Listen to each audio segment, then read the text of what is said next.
근데 세상에 정의를 외치고 선을 외치는 사람들을 한번 보세요. 그게 하나님과 무관하게 자기가 봤을 때 선, 자기가 봤을 때 정의라고 얘기하는 것들은 전부 거짓되다 라고 말할 수 있고, 그 안에는 부패해서 아주 이기적인 그런 냄새가 아주 지독하게 납니다.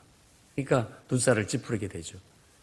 세상에 어디 의가 있고 세상에 어디 선이 있느냐라는 게 어떻게 보면 정직함이에요. 정직함. 그리고 어떻게 보면 나는 아는 게 없다, 바보다, 나는 악하다라고 말하는 게 솔직함이에요. 나는 죄인이다 라고 말하는 게 솔직함이에요.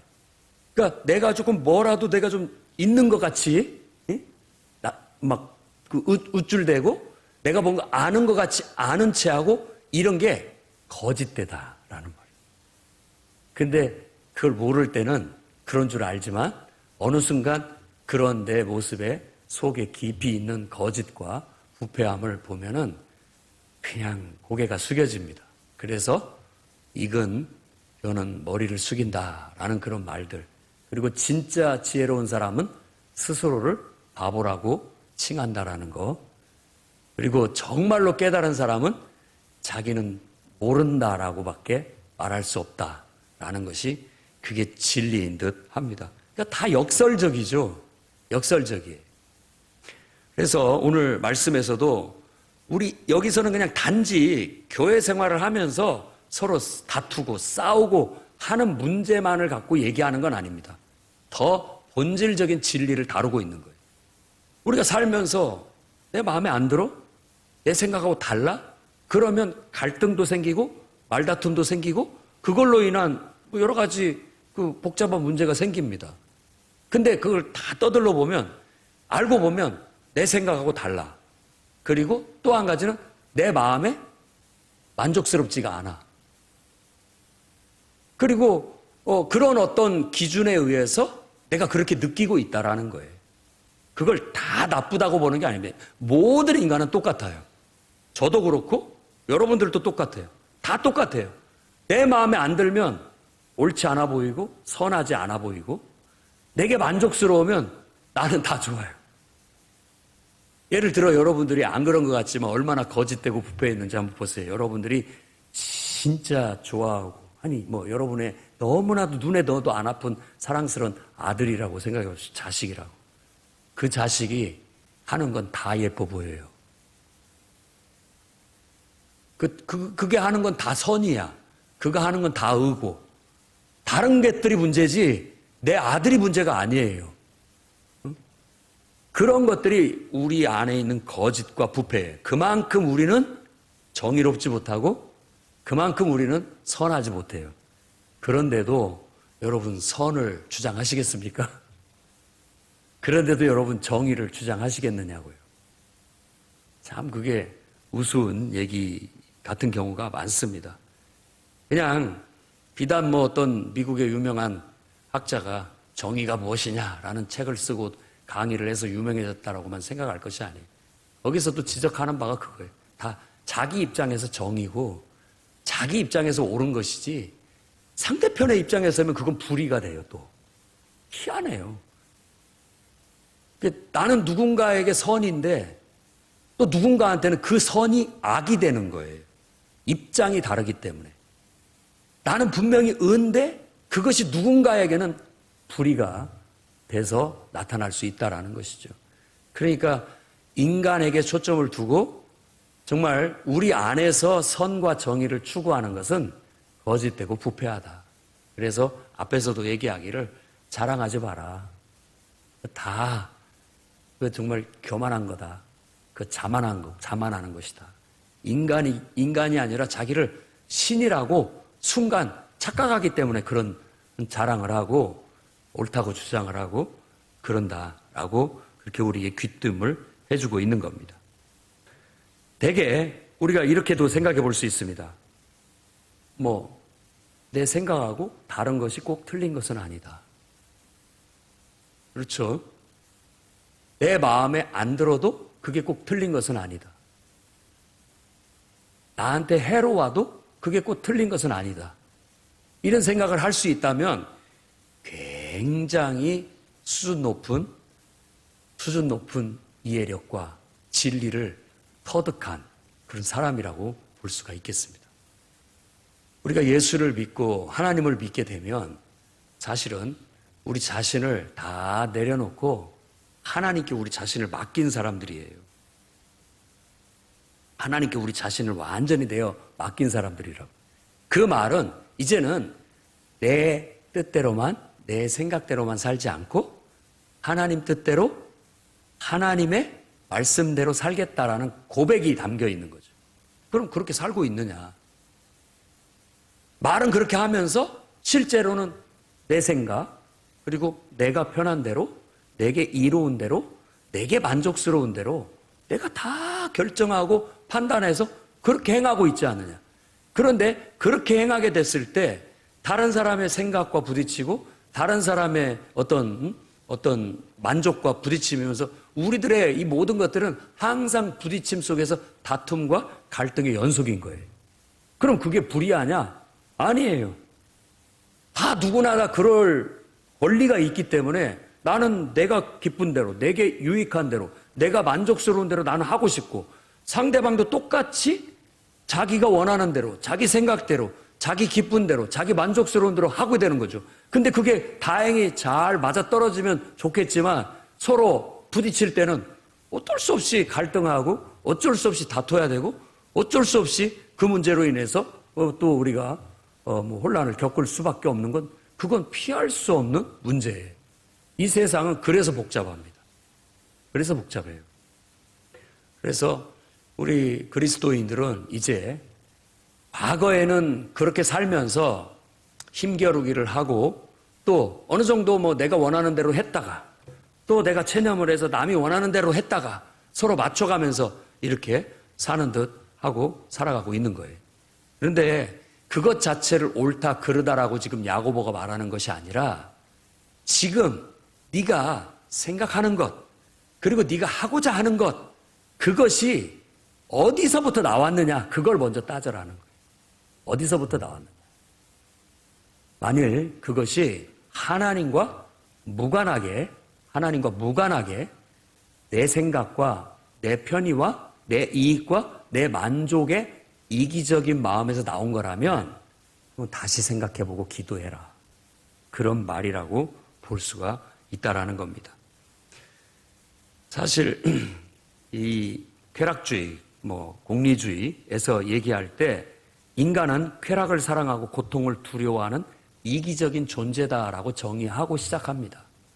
누구나 다 쾌락을 사랑하고 자기 좋은 걸 좋아하고 자기에게 고통을 주고 해로운 것은 다 두려워하고 피하려고 하는 게 본능이에요. 근데 대부분은 그것에 의해서 판단을 내리는데 그것을 절대적인 정의라고 생각한다라는 것이 조금 그럴 수 없다. 그럴 수 없다. 다 상대적인 거예요. 그래서 기왕이면 누군가의 행복, 원하는 대로 해주는 것은 그것을 받는 사람보다 그렇게 해주는 사람이 인격이 훨씬 크고 위대한 겁니다. 누가 그렇게 해주겠습니까? 여러분의 부모니까 그렇게 해주는 거예요. 다 참아주고 손해보면서도 다 해주는 거예요. 여러분들을 정말로 사랑하고 위하기 때문에 그렇게 해주는 거예요. 그건 정말 고마운 일이고 감사한 일이 되는 것이죠.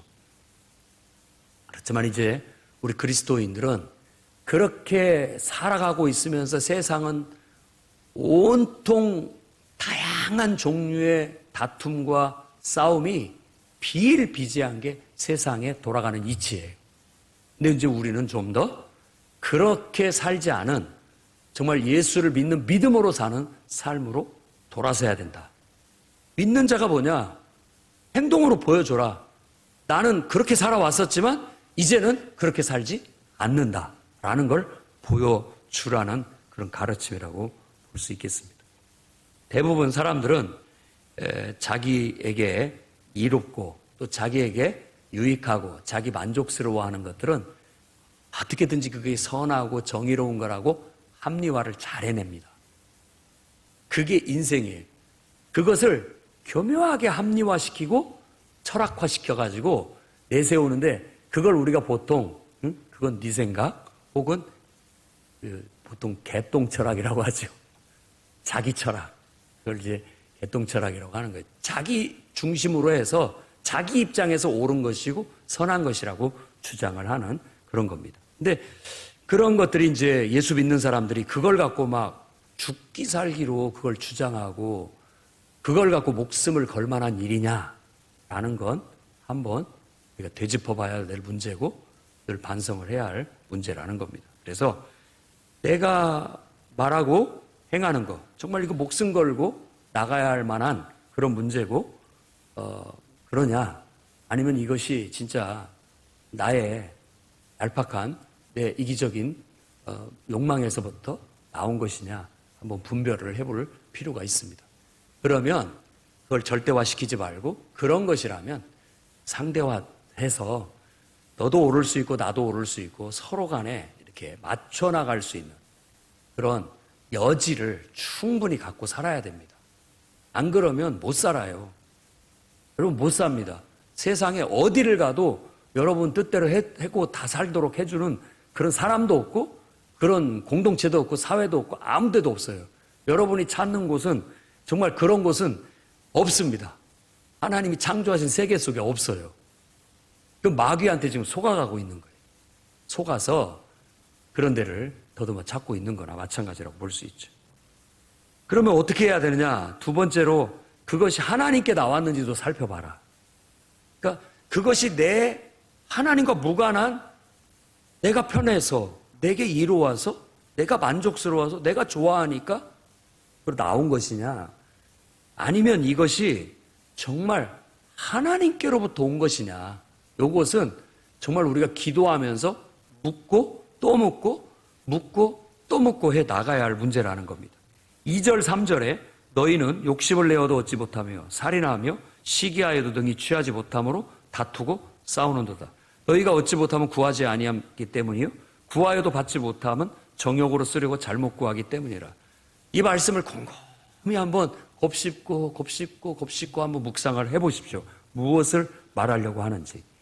인간이 인생을 살아가는 방법을 잘 모르고 있다라는 거예요. 그래서 제대로 방향을 못 잡고 있고 제대로 목표를 못 잡고 엉뚱한 방향으로 찾고 나아가고 있어서 그들의 방향도 올바르지 못하고 목표도 올바르지 못하니까 온통 세상이 다툼과 싸움뿐이다 라고 지금 말하고 있는 거예요. 심지어 아무리 욕심을 내도 내가 원하는 거 얻을 수가 없어요. 아무리 시기하고 해도 얻을 수 없어요. 심지어는 상대방을 죽여도 내가 원하는 거 얻을 수가 없다. 이렇게 얘기를 해요. 그러니까 방법이 틀렸다는 거예요. 방법이 틀렸고 방향이 틀렸고 목표가 틀린 거예요. 애시당초 그렇게는 될 수가 없는 그런 일이라는 것이죠. 그렇게 우리가 세상을 살아왔었습니다. 그렇게.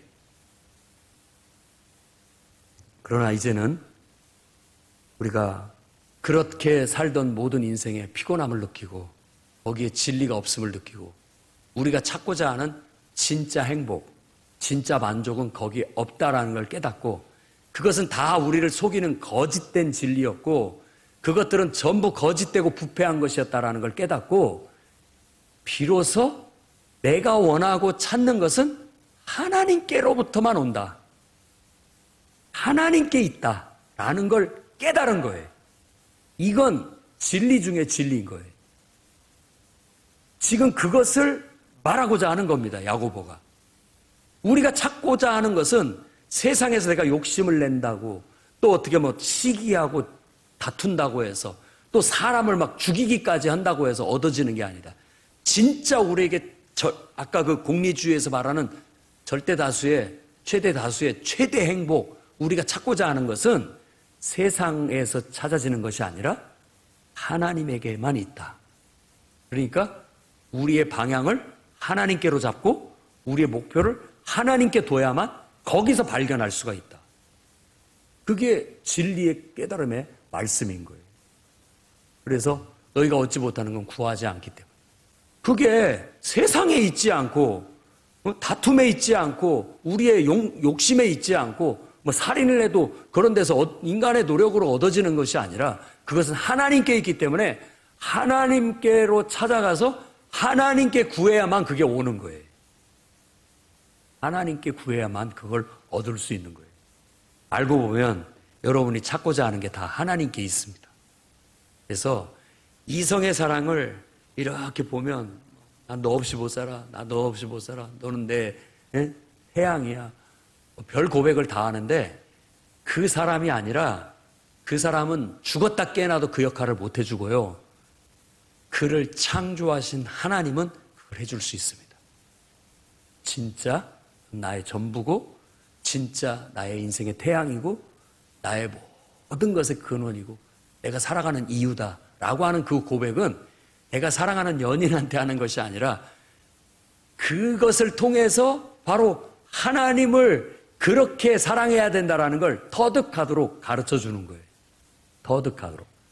그 찾고자 하는 것은 이성에게서 얻을 수 있는 것이 아니라 하나님께 구해야만 얻을 수 있습니다. 나중에 아무리 그렇게 믿고 여러분들이 사람을 의지해봐도 거짓되고 부패하다는 것 외에는 할 말이 없어요.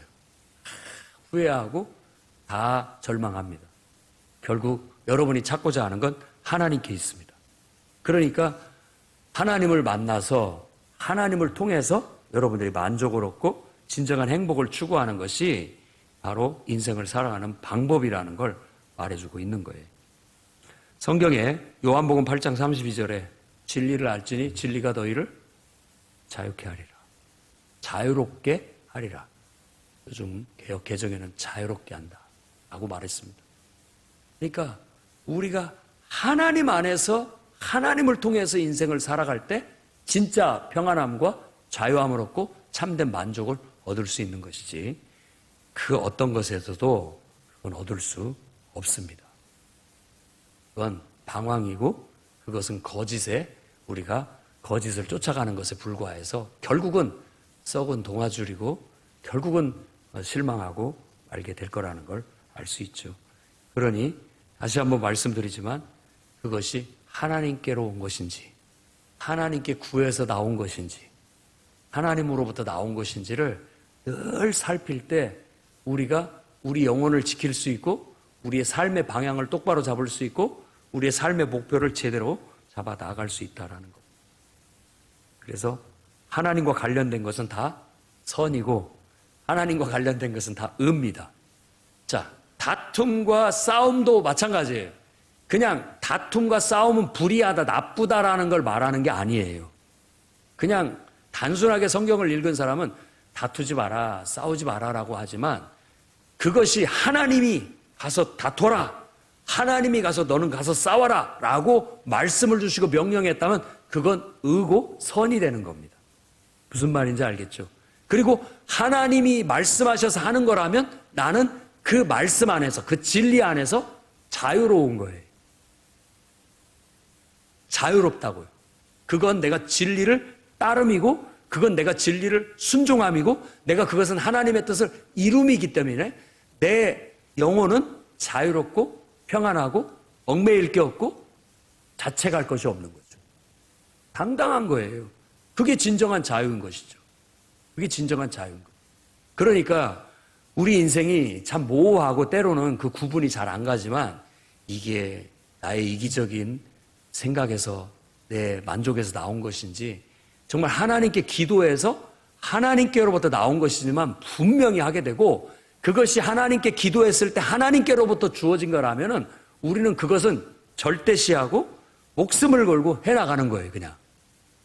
그래서 우리의 인생을 사는 방법은 하나님 말씀에 대한 순종이 돼야 되고 하나님 뜻에 대한 실천, 성취, 그리고 그분의 영광을 드러내는 것이 된다면 그야말로 인생을 제대로 잘 사는 것이라고 할 수 있게 되는 겁니다. 그러니 기도 없이 어떻게 우리가 그렇게 살 수 있겠습니까? 뭐든지 기도로 가야 됩니다. 뭐든지 답답할 때, 의문이 갈 때, 뭔가 나한테 문제가 생겼을 때 기도로 묻고 기도로 하나님께로부터 오는 말씀을 듣고 그것이 하나님의 뜻이라면 누가 뭐라고 해도 뭐 어떤 반응이 나타나도 믿음으로 순종해서 나아가는 거예요. 사람에 대한 갈등도 아니고 경쟁도 아니고 싸움도 아니고 어떤 것도 아닙니다. 그냥 하나님께 대한 순종일 뿐이에요. 하나님 말씀에 대한 순종이고 하나님 뜻을 성취하기 위함인 거예요. 예수 그리스도의 삶을 요한복음에서 한번, 특히 요한복음에서 잘 얘기를 하고 있으니까 쫙 보세요. 그분은 그렇게 사셨어요. 내가 말하는 거 다 아버지께서 내 속에서 하시는 말씀만 나는 한다. 내가 행하는 거 다 아버지께서 내게 하라는 것만 한 거다. 아버지께서 나를 통해서 일하시고 나는 내가 하는 모든 일들은 아버지께 영광이 되는 것이다. 라고 그렇게 분명한 어떤 삶의 방식을 우리에게 가르쳐주고 있는 거예요. 그리스도인은 그렇게 사는 사람입니다. 여러분, 말로만 예수 믿는다고 하지 말고 여러분의 행동으로 예수 믿는 것을 보여주십시오. 여러분은 어떻게 판단하고 어떻게 결정하고 어떤 것을 말하고 어떤 것을 행동하느냐. 나는 기도하고 하나님께서 내게 말씀하신 것을 말하고 기도하고 하나님께서 내게 하라고 하시는 것을 행동하고 기도하면서 늘 그걸 묻고 하나님의 뜻을 따라서 그 뜻을 성취하기 위해서 살아가고 그렇게 살아가고 하나님의 영광을 드러내는 것을 목표로 하면서 살아가는 그런 사람이다 라는 것을 여러분들이 입증해 보이는 그런 성도들이 되시기를 바랍니다. 그게 바로 우리의 간절한 기도예요. 우리의 몸부림은 바로 그 실천을 위한 기도인 거예요. 잠자리에 들 때까지 계속 그걸 위해서 기도하고 눈을 뜨자마자 그걸 위해서 기도해야 되고 매사 어떤 것이 생각나도 그걸 위해서 기도해야 되고 뭔 일이 생각나도 그걸 위해서 기도하면서 늘 하나님 앞에 기도로 여러분의 삶을 살아나가게 된다면 하나님의 뜻을 분별할 수 있을 것이고 여러분이 하나님의 뜻을 확신하고 그것을 이뤄나가는 삶을 살아가게 될 줄로 믿습니다. 여러분에게 기도 속에서 받은 하나님의 명령이라면 즉시 그걸로 인해서 어떤 결과나 어떤 대접을 받더라도 목숨 걸고 하십시오. 그러면 됩니다. 누가 뭐래도 하나님 명령에 대한 순종이요 하나님의 뜻을 위한 성취를 위한 나의 헌신이다. 그것은 내 영혼을 자유케 할 뿐만 아니라 내가 살아가는 방식이에요. 그걸 통해서 우리는 하나님께 영광 돌리는 것이니까 꼭 그렇게 여러분들이 살아가면서 그런 삶의 모습들을, 행동들을 보여주시기 바랍니다. 마지막 세 번째로는 하나님을 가까이 하고 그분께만 순복해 나가시기 바랍니다.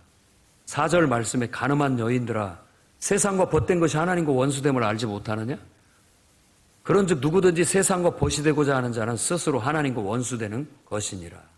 자, 간음하는 여인이 잠언서에서도 은유로 쓰였고 성경의 대부분이 간음하는 여인에 대한 얘기는 은유로 나온 겁니다. 그러니까 남편이 있어요. 남편만 믿고 바라보고 남편만 의지하고 살아가야 되는데 남편 안에서 모든 만족을 얻고 기쁨을 얻고 살아가야 되는데 거기서 그걸 찾지 않고 다른 데서 찾는 게 간음하는 여인이에요. 자기 남편에게서 그 만족을 얻지 못하고 기쁨을 얻지 못하니까 다른 남자에게서 기쁨을 얻으려고 하고 만족을 얻으려고 하는 것이 간음하는 여인의 심리라고요. 그럼 우리가 이제 내 인생을 하나님께 맡기고 하나님 안에서 만족을 하고 하나님 안에서 기쁨을 얻고 하나님이 내게 의고 하나님이 내게 선이다라고 선언하면서 자꾸만 하나님 아닌 다른 것을 쫓아가는 거예요. 그래서 다른 어떤 것을 선이라 하고 다른 어떤 것을 의라고 하고 다른 어떤 것에서 만족을 얻으려고 하고 기쁨을 얻으려고 하는 게 꼭 간음하는 여인과 같다.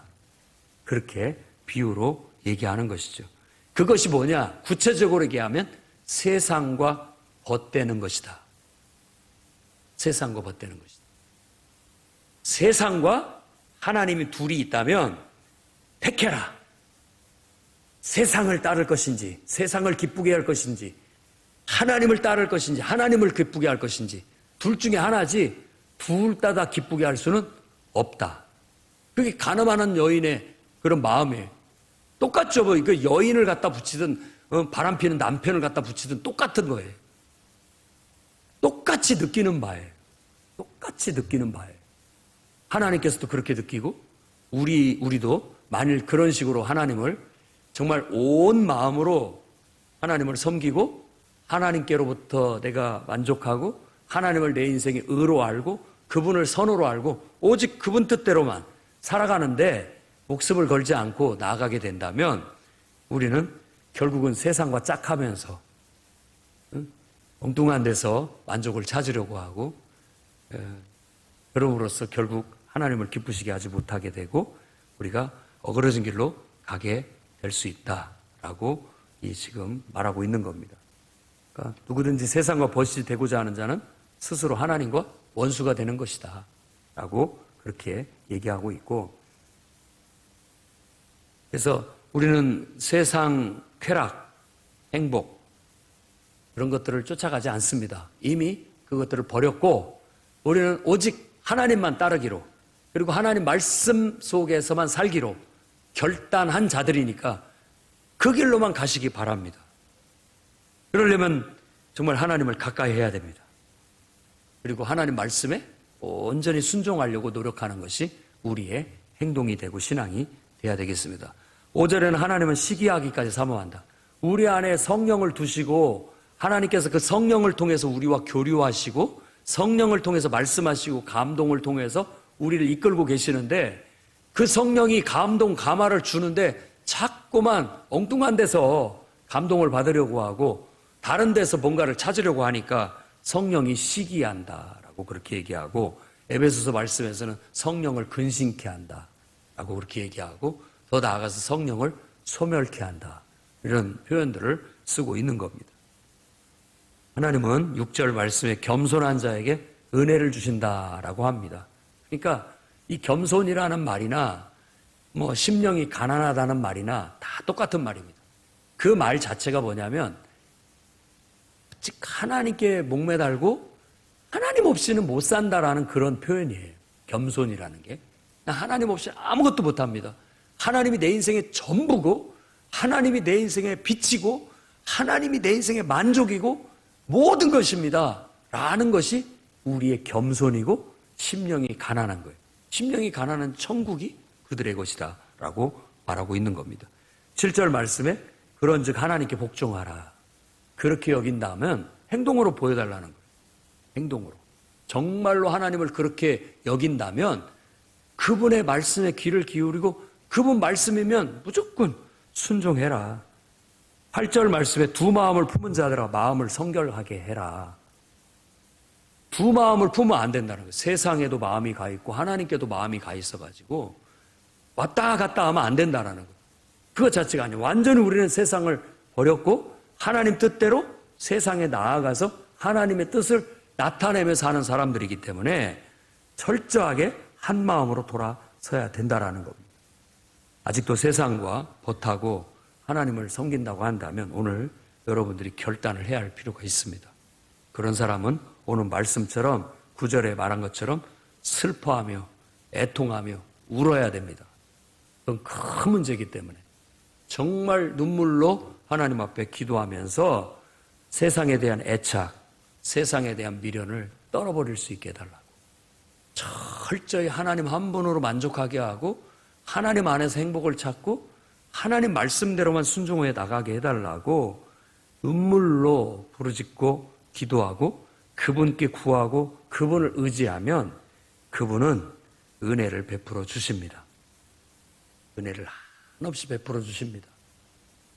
구하는 자에게 꾸짖지 아니하시고 후히 주시는 분이라고 말하고 있는 겁니다. 그런 상태에 있으면서도 지금 웃고 계시다면 그 웃음을 애통으로 바꿔야 됩니다. 지금 그런 상태이면서도 내가 즐거워하고 있다면 그 즐거움은 근심으로 바꿔야 되는 겁니다. 그야말로 신랑을 빼앗길 때 금식해야 되는 거예요. 내 안에 지금 신랑이 없다면, 신랑을 잃어버렸다면 그야말로 우리가 눈물로 근심하고 간구해서 다시 하나님을 내 마음의 중심에 그분을 두고 그분을 의지하여서 나가야 할 필요가 있다라는 겁니다. 그렇게 되면 정말 진정한 만족과 행복이 저와 여러분에게 찾아오게 될 겁니다.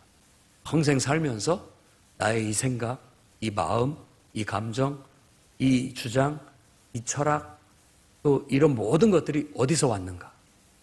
하나님께로부터 왔는가?